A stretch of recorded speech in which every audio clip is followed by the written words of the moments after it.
Olá, está começando o Neocast e hoje eu tenho aqui o Guilherme Etel. Guilherme, diretor da Neolíder, seja bem-vindo aqui ao Neocast, diretamente aqui da Fenasucro. Sim, muito bom estar aqui hoje com vocês, muito bom estar aqui voltando para a feira, voltando para a Fenasucro. Uma satisfação enorme poder estar aqui mostrando o nosso trabalho, mostrando quem é o líder para o mercado, quem a gente pode contribuir. Guilherme, a gente vai falar um pouquinho hoje sobre aço, né? O aço ele desempenha um papel fundamental em diversos setores. Você vê aço em todo lugar. Você poderia dar uma visão geral das principais aplicações de aço no Brasil e em quais segmentos ele está sendo mais utilizado? Eu acho, na minha opinião, eu vejo que o aço ele faz parte da evolução ou da construção de uma sociedade, né, do país como um todo, né? Você ouve países como China, como Estados Unidos, o avanço que eles tiveram, principalmente por conta da construção civil. A gente pode já falar da construção civil, que é um dos setores do segmento que mais consomem o aço, né? Ele é fundamental para esse desenvolvimento urbano, esse desenvolvimento de uma sociedade como um todo, né? Então, vejo que o aço, principalmente falando do nosso país, falando do Brasil, eu vejo que o Brasil é um país que tem muita oportunidade, que se investe muito, apesar de todas as dificuldades, investe muito nessa área, na construção civil principalmente, né? Então, eu vejo que o aço é fundamental para a nossa vida, por mais que às vezes a gente não enxergue, não olhe ou não repare naquilo que está acontecendo, mas ele é fundamental para o desenvolvimento de um país. Você falou dessa questão fundamental, né? A gente vê a indústria alimentícia, a gente nunca para pensar os bastidores de tudo que acontece numa indústria alimentícia. E eu fiquei sabendo que na indústria alimentícia há um aço específico sem costura, né? Que ele pode ser aplicado em diversas necessidades. Eu queria que você explicasse um pouquinho como que é essa história de aço sem costura, para quem não sabe nada de como funciona isso, como que seria, como que a indústria alimentícia tem aplicado esse aço sem costura e o que seria esse aço sem costura? Não, legal, Fábio. Acho que esse é um tema importante porque nós, a Neolíder, nós somos nosso principal foco são os tubos e as conexões, né? Quando a gente fala sobre tubos e conexões, está diretamente ligado à condução de fluidos, né? Condução de algum produto, né? E a indústria alimentícia hoje, que é algo muito forte, não só no país, mas no mundo, é um mercado que está sempre em expansão, sempre em busca de novas oportunidades, né? Eu vejo que nós podemos atuar muito bem com essa linha do material sem costura. Na verdade, hoje nós temos nossa fábrica do tubo com costura, né?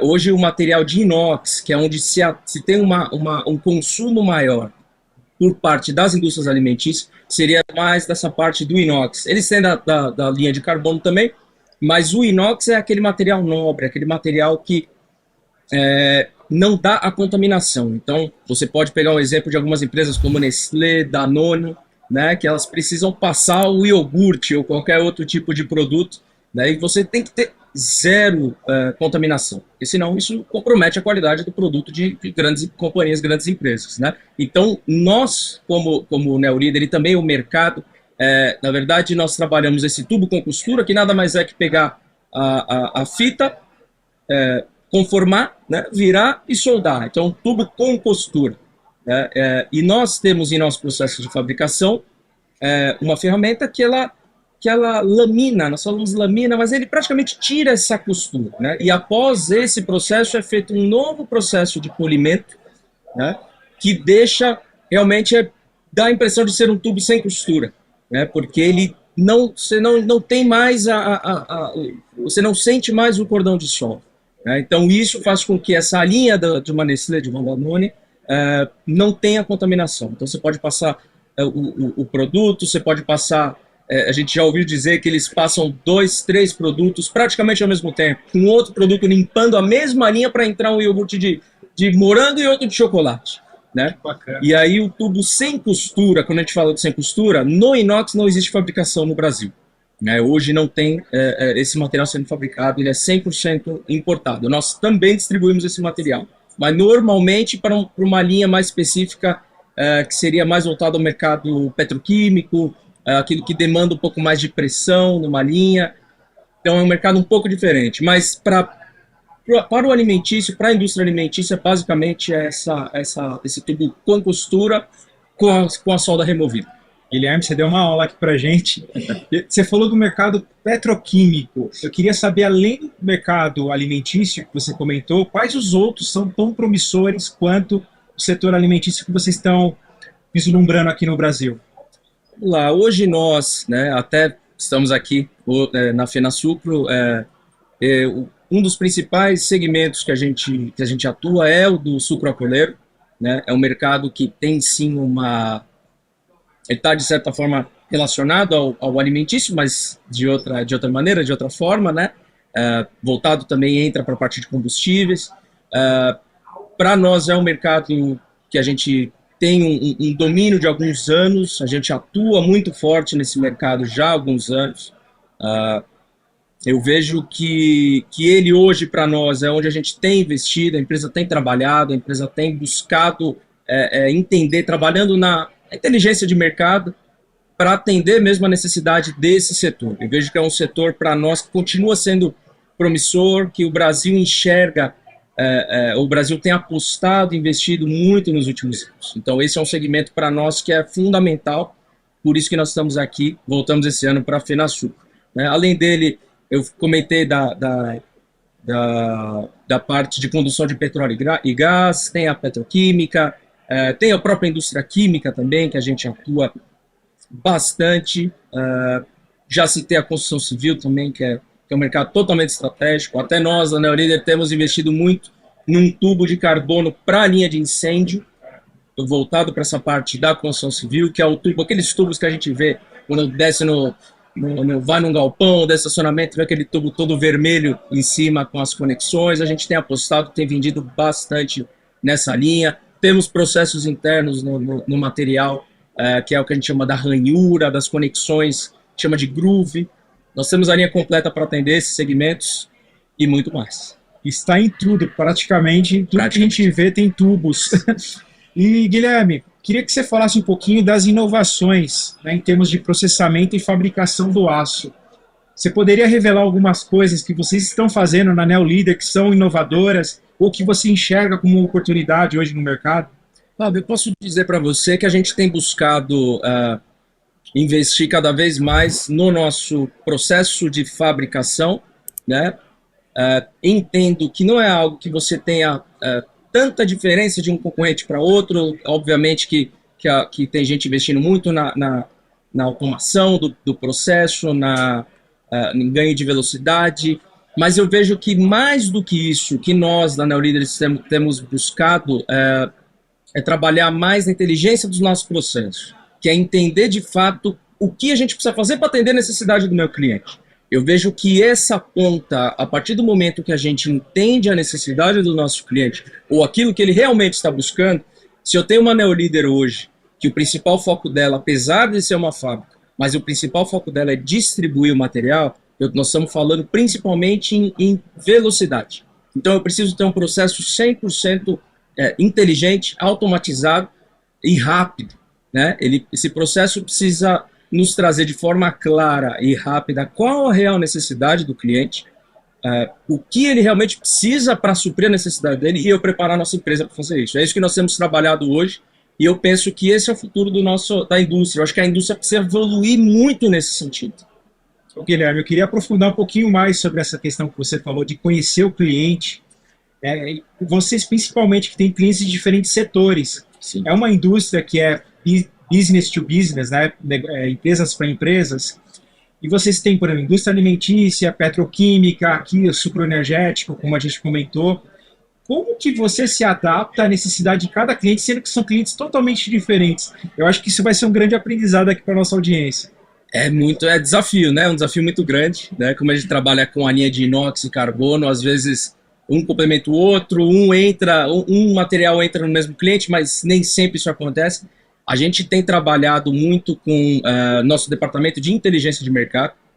A gente investe em alguns programas, alguns softwares internos para a gente conseguir trabalhar e buscar essas informações. Mas mais do que isso, eu vejo que é estar em campo. está no cliente, para a gente entender o que realmente ele precisa e como a gente pode adaptar. A gente tem exemplos dentro da nossa empresa de alguns contratos que vieram de muitos anos dentro da empresa. Por exemplo, uma GE, nós vendíamos ainda para a Alstom, né? Atendemos mais de 10 anos lá, contrato, a gente renovava, nós criamos dentro da Alstom um procedimento de fornecimento de acordo com a necessidade. Então, o tubo deles tinha que ter algumas características e alguns acabamentos, vamos falar assim, que era exclusivo para a Alstom. E a Alstom qualificou internamente a Neolider dentro desse padrão.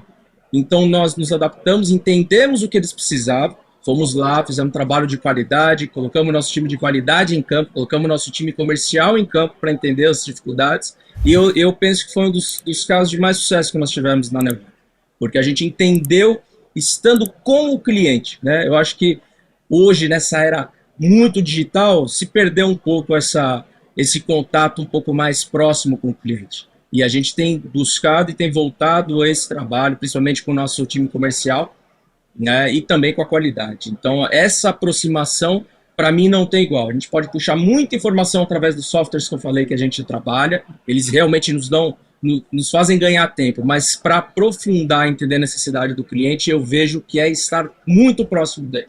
Guilherme, agora conta pra gente, você fala dessa questão da proximidade com o cliente. Eu queria entender agora aqui no nosso Neocast, como que a gente poderia, se você pudesse imaginar assim de fora, com aquele olhar 360, quais são os principais desafios e oportunidades do mercado de aço no Brasil, na sua opinião? Principais oportunidades, desafios? Isso. Eu vejo que é mais ou menos no sentido que a gente estava conversando agora, de evoluir nessa parte digital. Eu acho que é um mercado muito tradicional, né, que tem as partes boas sim, mas eu vejo que pode ter uma evolução através da comunicação, através dessa proximidade com o que é novo, seja de fora. Eu acho que a partir do momento que a gente sai dessa parte tradicional, a gente começa a explorar novas oportunidades, né? E eu vejo que nós temos muitos meios e canais hoje para conseguir isso. A gente tem tentado, como empresa, evoluir, estar atento a essas mudanças, estar atento às novidades que tem de mercado, mas encontra muita barreira ainda na indústria. Eu vejo que dá sim para a gente virar um pouco essa chave. Acho que muita coisa tem mudado, talvez não na velocidade que o mundo tem mudado, mas a gente precisa estar atento a esses detalhes e realmente buscar novas oportunidades. E falando dessas oportunidades, como que você espera esse mercado no futuro, daqui uns 5 anos? Como que ele vai estar consolidado aqui no Brasil? Eu vejo que o Brasil tem grandes oportunidades. O Brasil ainda é um país muito atrasado, a gente sabe disso, principalmente tratando na área de construção civil, né? O Brasil precisa evoluir muito, principalmente nas regiões mais pobres, regiões que a gente sabe que não tem tanto investimento, né? A gente precisa evoluir. A gente sabe, por exemplo, um segmento que a gente atua é a parte do saneamento, né? A gente vende muito tubo para esse setor, que é algo que é fundamental. Foi aprovado recente aí o marco do saneamento, que isso, sem dúvida nenhuma, é algo muito marcante para o Brasil, né? E mesmo assim, mesmo com esse marco de saneamento, nós ainda estamos com dificuldades. Você vê o Brasil enfrentando muita dificuldade para conseguir evoluir. Mas esse é um ponto que, se você for ver, o Brasil ainda tem o percentual de população sem acesso à água tratada, né, sem acesso a um esgoto, enfim, eu acho que isso é o que o Brasil precisa realmente investir. Mas isso mostra para nós que o Brasil é um país que ainda precisa evoluir, é um país que tem muita oportunidade. Então eu vejo que para os próximos 5 anos, se tudo ocorrer bem, né, se o Brasil não der passos aí errados, como já deu no passado, eu vejo que a gente pode estar muito inserido nesse mercado e surfar essa onda de crescimento que ainda vai ter aqui, sem dúvida. Guilherme, agora saindo do mercado, falando um pouco da Neolider. Você tem uma habilidade aí de planejamento, com números. Queria que como que você hoje, quando você está lá no teu cantinho, planejando ali a empresa para daqui 5, 10, 15, 20 anos, como que você enxerga a Neolider nesse futuro que vai ser muito próspero, com certeza? É o que a gente sempre conversa, principalmente com o nosso time de planejamento, nosso time comercial. A gente tem que buscar sempre ser o melhor. A gente conversa que a empresa tem que estar em uma busca constante de melhoria. Sempre tem oportunidade, sempre tem o que a gente melhorar, né? Eu entendo e a gente conversa também junto com o time que ser o maior é a consequência de ser o melhor. Então a gente precisa estar buscando ser excelente. A gente precisa ter os processos da empresa precisam estar excelentes. A gente precisa ter pessoas excelentes dentro da empresa, precisa ter pessoas profissionais, a empresa precisa ser extremamente profissional, para daqui 5, 10 anos a gente ser sim o melhor e muito provavelmente o maior do mercado naquilo que a gente faz. Então eu vejo que esse é o nosso foco. Quem é a Neolíder? Hoje a Neolíder é uma fabricante de tubos de aço inox e distribuidora de tubos e conexões de inox e carbono. Então eu preciso ser o melhor distribuidor de aço, de tubos de aço no Brasil. Esse é o nosso objetivo e é isso que nós vamos chegar. Que bacana, Guilherme. A gente ficou sabendo também que você passou por diversos setores da empresa, né? Conseguiu conhecer a empresa a fundo, né? Teve essa oportunidade de conhecer o negócio muito jovem, você vivenciou essa empresa junto com seu pai. E nesse contexto, a gente está trabalhando muito aqui, a Neolíder está trabalhando muito o conceito que te molda, né? É uma pergunta muito reflexiva, a gente sabe, mas eu queria fazer essa imersão contigo aqui. Você topa o desafio? Sem dúvida. Falar hoje o que está te moldando para ser o Guilherme de hoje, como tanto do lado pessoal quanto do lado profissional.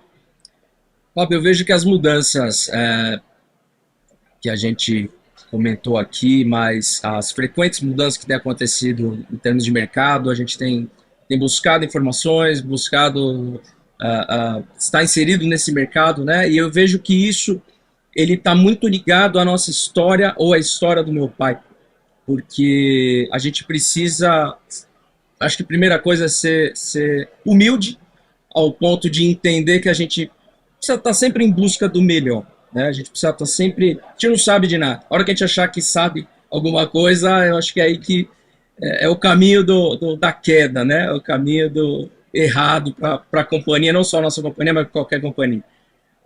Mas eu vejo que essa parte, primeiro, é entender, ser humilde o suficiente para entender que a gente precisa estar atento e estar buscando as mudanças. E aí vem a questão da resiliência, né? Nós precisamos ser resilientes, a gente precisa entender que nós precisamos nos adaptar, precisamos mudar. Eu passei, sim, por todos os departamentos da empresa. Eu tenho 34 anos, mas já estou há 18 anos na empresa. Rodei desde carregar tubo no ombro para separar, carregar caminhão, trabalhei em todas as áreas do financeiro, em vendas, comercial. E para mim foi um grande desafio, foi um grande aprendizado. Mas que às vezes eu me cobre de ter rodado um pouco outras empresas, rodado um pouco o mercado, não só o nosso mercado de tubos, mas o mercado como um todo para adquirir uma bagagem maior, mas eu vejo que eu optei por estudar e trabalhar. Eu vejo que isso fez uma grande diferença na minha vida, né? Não critico e acho que não tem uma receita certa, né? Para aquele que foca no estudo, para aquele que só quis estudar e depois iniciar o trabalho, mas eu vejo que para mim acabou sendo um desafio muito bom. Pude infelizmente ou felizmente, pegar duas crises pesadas em termos de mundo e Brasil, nesse meio tempo, que, sem dúvida nenhuma, abriu muito a minha visão. A gente teve que trabalhar muito mais que o normal, mas eu vejo que isso te molda, isso te prepara para a gente estar aqui onde a gente está hoje, né? E aquele negócio de entender que realmente a gente precisa estar preparado para as mudanças. A gente precisa entender que é o tal o que nos fez chegar até aqui não é o que vai fazer chegar ou dar o próximo passo. Então a gente precisa realmente estar atento, a gente precisa estar preparado para as mudanças que vão vir. Então eu vejo que desde a história do meu pai, ele sempre precisou desse jogo de cintura, vou falar assim, ou talvez essa resiliência, né? Essa humildade. Meu pai foi uma pessoa extremamente humilde. Até hoje os comportamentos, eu acho que fortaleceu muito a cultura da empresa. Quem trabalha com nós sabe disso, sabe que a gente busca sempre ter uma uma proximidade das pessoas, busca ter um ambiente leve, um ambiente tranquilo de trabalho. Não somos a melhor empresa do mundo, mas estamos em busca de ser, sem dúvida nenhuma. Guilherme, muito obrigado aqui pela sua agradeço. presença no Neocast. Foi uma honra te receber aqui. E eu vou convidar todos vocês para acompanharem os próximos episódios, os episódios que já foram publicados do Neocast, nas redes sociais do Neocast. Confere lá as novidades e a gente se vê num próximo episódio.